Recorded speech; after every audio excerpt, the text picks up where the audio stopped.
Hi, I'm Jason from GlowShift Gauges, and we get a lot of questions about what comes included in the package when you purchase one of our diesel gauge sets. So today, I'm going to walk you through what comes included in our 7-color series diesel gauge package for the 2010 to 2018 Ram with a 6.7 liter Cummins. In this particular package, you're going to get a 60 PSI Boost Gauge, a 1500 degree EGT gauge, and a transmission temperature gauge, all featuring a white face with a clear lens. So right away when you open the packaging, you'll see a 52mm analog 60 PSI boost gauge with a color change button on the front, 2 foot of power wire on the back, and a 1/8 MPT pressure fitting. A 52mm analog 1500 degree EGT gauge with a color change button on the front, and a 52mm analog transmission temperature gauge with a color change button on the front. Also included in the package, a 2010 to 2018 Ram 6.7 liter Cummins installation guide,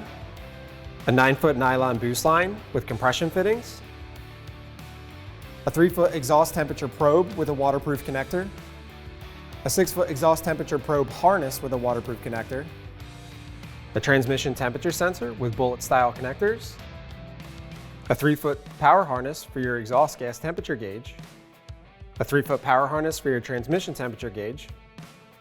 a boost bolt adapter, a transmission T-fitting adapter, mounting brackets and hardware, a pillar mounting bolt, a factory color match triple pillar gauge pod, a 3-gauge wiring harness with sensor and power wires, and gauge visors for sun glare. All of our products come with lifetime technical support, so if you have any questions, feel free to visit our website or message us on any of our social media channels.